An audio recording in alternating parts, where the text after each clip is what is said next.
या देवी सर्वभूतेषु सृष्टिरूपेण संस्थिता नमस्तस्यै नमस्तस्यै नमस्तस्यै नमो नमः या देवी सर्वभूतेषु विद्यारूपेण संस्थिता नमस्तस्यै नमस्तस्यै नमस्तस्यै नमो नमः।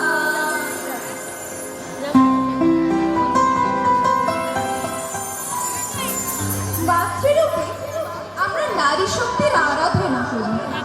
নারী হলো সর্বশক্তির আধার। রাষ্ট্রপ্রধান থেকে মহাকাশচারী, যুদ্ধক্ষেত্রে নির্ভীক সৈনিক থেকে মমতাময়ী সেবিকা, সর্বক্ষেত্রে নারীর স্বচ্ছন্দ বিচরণ। তবু সমাজের মূল স্রোত থেকে বিচ্ছিন্ন রয়েছে নারী জাতির এক অংশ। বিভিন্ন যুগে বিভিন্ন নাম দেওয়া হয়েছে তাদের। কখনো তারা নটি, কখনো দেবদাসী, কখনো পারাঙ্গনা, কখনো পতিতা। তারাই কিন্তু সমাজের সব পাপকে ধারণ করে নিজেরাই নীলকণ্ঠ হয়েছে। কিন্তু তারা সমাজের কাছে আজও ব্রাত্যই রয়ে গেছে। তাদেরও আজ সম্মান জানানোর সময় ও প্রয়োজনীয়তা এসেছে। তাদের প্রতি যোগ্য সম্মান জানিয়ে আমাদের আজকের নিবেদন কাব্য আলেখ্য নহ মাতা নহ কন্যা। বিভিন্ন যুগের কবিদের কবিতার নির্বাচিত অংশ নিয়ে আমরা এই কাব্য আলেখ্য উপস্থাপনা করছি। মহাকবি কালিদাসের দৃষ্টিতে এই নারীর স্পর্শে যোগ্য উপবিত পবিত্র হল। মহাকবি কালিদাস তার বিক্রমার্বশী নাটকে দেখিয়েছে রাজা পুরুরবা স্বর্গের অপ্সরা উর্বশীকে এইভাবেই প্রশংসা করেছেন।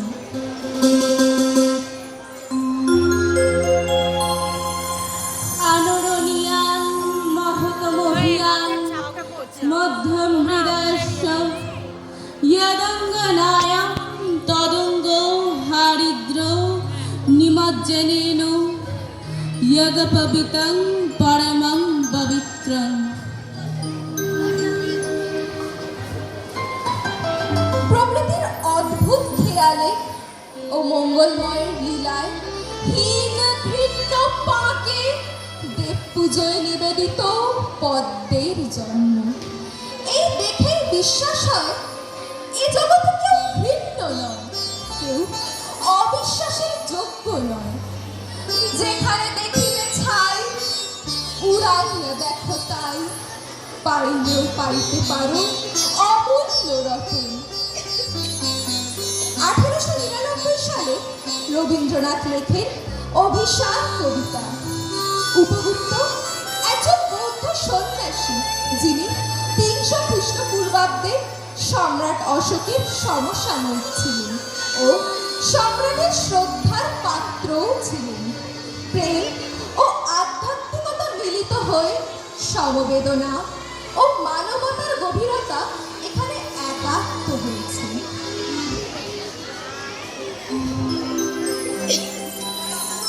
সন্ন্যাসী উপগুপ্ত মথুরাপুরীর প্রাচীরের তলে একদা ছিলেন সুপ্ত। নগরীর দীপ নিভছে পবনে, দুয়ার রুদ্ধ পৌর ভবনে, নিশীথির তারা শ্রাবণ গগনে, ঘন মেঘে অবলুপ্ত। কাহার নূপুর সিঞ্জিত পদ সহসা বাজিল বক্ষে, সন্ন্যাসী বর চমকে জাগিল, স্বপ্ন জরিমা পলকে ভাগিল, রূঢ় দ্বীপের আলোক লাগিল, ক্ষমা সুন্দর চক্ষে। নগরীর নটি চলে অভিসারে যৌবন মদে মত্তা, অঙ্গে আচল সুনীল বড়, রুনু ছুনু রবে বাজে আভরণ, সন্ন্যাসী গায়ে পড়িতে চরণ, থামিল বাসব দত্তা। প্রদীপে ধরিয়া হেরিল তাহার নবীন গৌর কান্তি, সৌম্য সহাস তরুণ বয়ান করুণ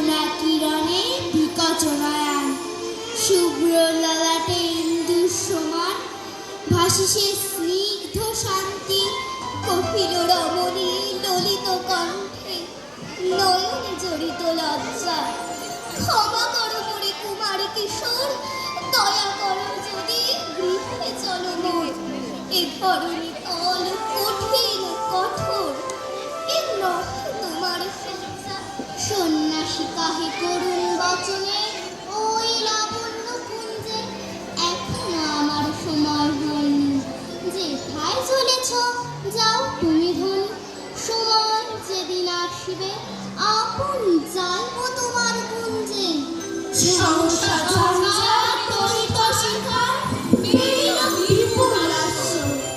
রমণী কামিয়া উঠিল আকাশে, প্রলয় কাঁপিল বাতাসে। আকাশ গগন ঘোর পরিহাসে, হাসিল অট্টহাসে। বর্ষ তখনো হয় নাই শেষ, এসেছে চৈত্র সন্ধ্যা। বাতাস হয়েছে তলাকুল, পথ তরু শাখে ধরেছে মুকুল। রাজার কাননে ফুটেছে মুকুল, পারুল রজনীগন্ধা। অতি দূর হতে আসিছে পবনে বাঁশির মদির মন্দ্র।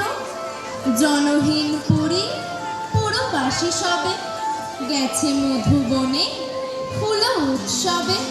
শূন্য নগরী নিরুক্ষী নীরবে, হাসিছে পূর্ণচন্দ্র। নির্জন পথে জ্যোৎস্না আলোকে শোভে সে একা জাগরী। মাথার উপরে তরু বিধিকার, কোকিল কুহুরে উঠে বারবার। এতদিন পরে এসেছে কি তার আজই অভিসার রাত্রি। নগর ছাড়ায় গেলের দণ্ডি বাহির প্রাচীর প্রান্তে। দাঁড়ালেন আসি পরীক্ষার পারে, আমরা বনে ছায়ার আধারে। কেউই রমণী পড়ে এক ধারে, তাহার চরণ প্রান্তে। নিদারুণ রোগে মারি গুটিকায়, ভরে গেছে তার অঙ্গ। রোগমসি ঢালা কালী তনু তার, লয়ে প্রজাগণে পুরো পরীক্ষার। বাহিরে ফেলেছে করি পরিহার, বিষাক্ত তার সঙ্গ। সন্ন্যাসী বসে আড়ষ্টসী, তুলে নিল নিজ অঙ্কে। ঢালি দিল জল শুষ্ক অধরে, মন্ত্র পড়িয়া দিল শিরোপরে। লেপে দিল দেহ আপনার করে, শীত চন্দন পঙ্কে। ঝরেছে মুকুল গজেছে কোকিল, জামি জোছনা মত্তা। কে এসেছ তুমি ওগো দয়াময়, শুধাইল নারী। সন্ন্যাসী কয়, আজ রজনীতে হয়েছে সময়, এসেছে বাষ্পদত্তা। আজ রজনীতে হয়েছে সময়, এসেছে বাষ্পদত্তা। আজ রজনীতে হয়েছে সময়, এসেছে বাষ্পদত্তা।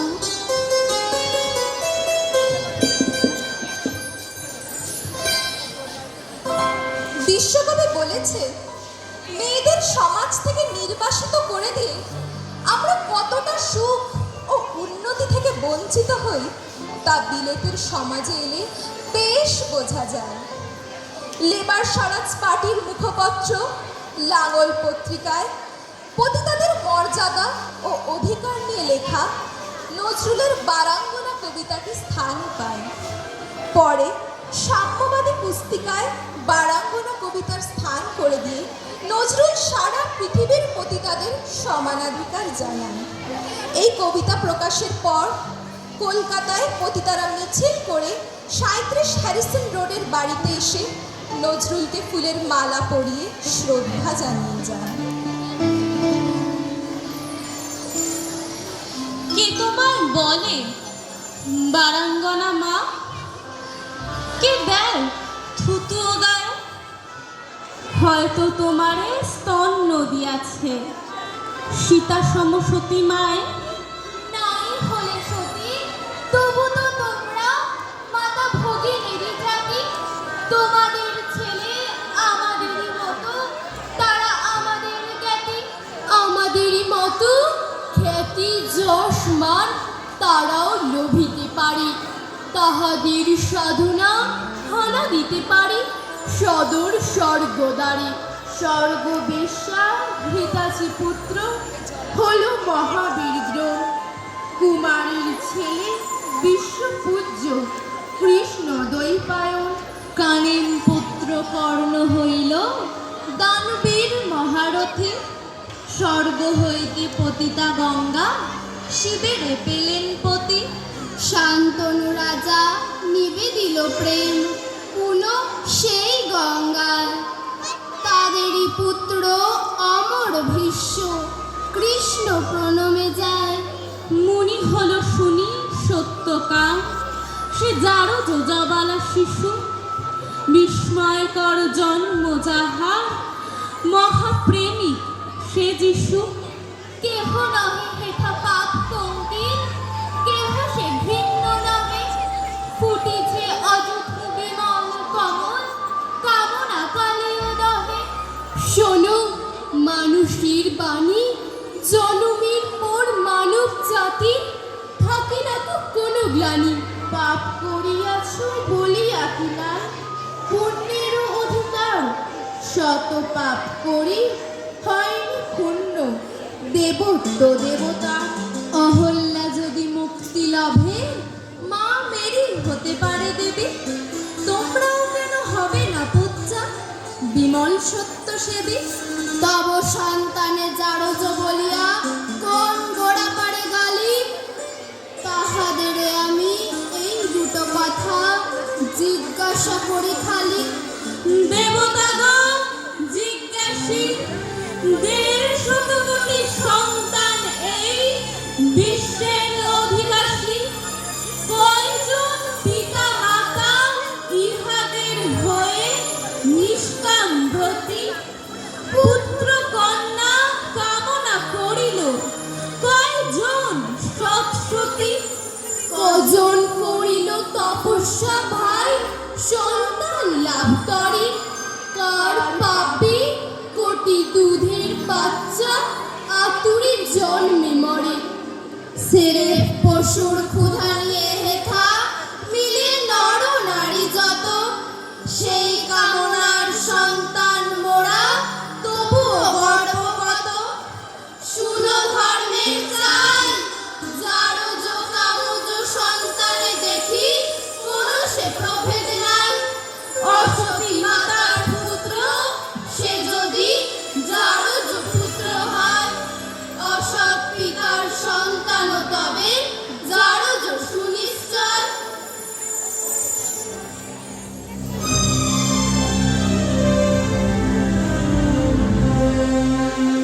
কথা শিল্পীর কথা।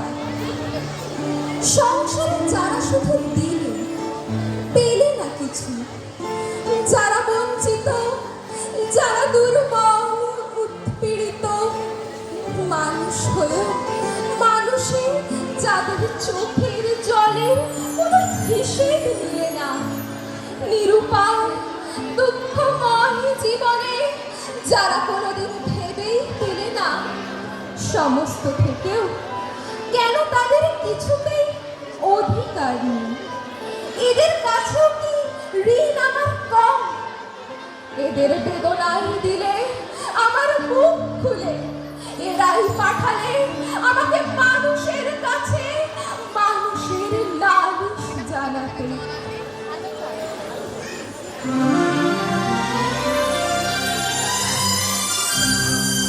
আমি সেই মেয়ে, বাসে ট্রেনে ট্রামে রাস্তায় আপনি যাকে রোজ দেখেন, যার শাড়ি কপালে টিপ কানের দুল আর পায়ের গোড়ালে আপনি রোজ দেখেন।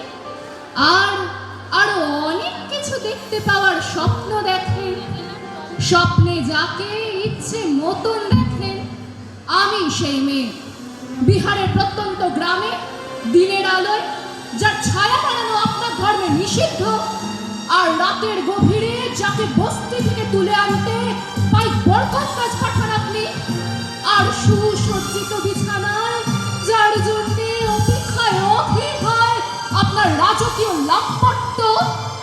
আমি সেই মেয়ে, আসামের চা বাগানে ছুপড়ি কাম বস্তি থেকে যাকে আপনি নিয়ে যেতে চান সাহেবী বাংলোয় মধ্যরাতে ফায়ার প্লেসে ঝলসে ওঠা আলোয় নদীর চোখে দেখতে চান যার অনাবৃত শরীর। আমি সেই মেয়ে। রাজস্থানের শুকনো উঠোন থেকে পিপাসার জল আনতে যাকে আপনি পাঠিয়ে দেন 10 মাইল দূরে সরকারি ইদারায়, আর 20 মাইল হেঁটে ক্লান্ত বিধ্বস্ত যে রমণী ঘরা কাঠে ঘরে ফিরলে যাকে বসিয়ে দেন চুলার আগুনের সামনে আপনার রুটি বানাতে। আমি সেই মেয়ে, আমি সেই মেয়ে যাকে নিয়ে আপনি মগ্ন হতে চান গঙ্গার ধারে, কিংবা ভিক্টোরিয়ার সবুজে, কিংবা সিনেমা হলের নীল অন্ধকারে, যার চোখে আপনি এঁকে দিতে চান ঝুঠা স্বপ্নের কাজল, আর ফুরিয়ে যাওয়া সিগারেটের প্যাকেটের মতো যাকে পথের দুপাশে ছুঁড়ে ফেলে দিয়ে আপনার ফুল সাজানো গাড়ি শুভ বিবাহ সুসম্পন্ন করতে ছুটে যায় শহরের পথে। কোণে দেখা আলোর গোথলিতে একা দাঁড়িয়ে থাকা আমি সেই মেয়ে। আমি সেই মেয়ে, এমনকি দেবতারাও যাকে ক্ষমা করেন না। অহংকার আর শক্তির দম্ভে যার গর্ভে রেখে যান কুমারীর অপমান, আর চোখের জলে কুন্তি হয়ে নদীর জলে ভাসিয়ে দিতে হয় কর্ণকে, আত্মযোগে। আমি সেই মেয়ে। সংসারের অসময়ে আমি ভরসা। আমার ছাত্র পড়ানো টাকায় মায়ের ওষুধ কেনা হয়, আমার বাড়তি রোজগারে ভাইয়ের বই কেনা হয়। আমার সমস্ত শরীর প্রবল বৃষ্টিতে ভিজতে থাকে। কালো আকাশ মাথায় নিয়ে আমি ছাতা হয়ে থাকি। ছাতার নিচে সুখে বাঁচে সংসার। আপনি আপনি আপনি আপনারা আপনারা আমার জন্য অনেক করেছেন। সাহিত্যে, কাব্যে, শাস্ত্রে, লোকাচারে আমাকে মা বলে পুজো করেছেন, প্রকৃতি বলে আদিক্ষেতা করেছেন। আর শহরগঞ্জের কানাগলিতে ঠোঁটে রং মাখিয়ে খুপি হাতেও দাঁড় করিয়ে দিয়েছেন। হ্যাঁ, আমি সেই মেয়ে। একদিন হয়তো হয়তো একদিন হয়তো অন্য কোনো একদিন আমার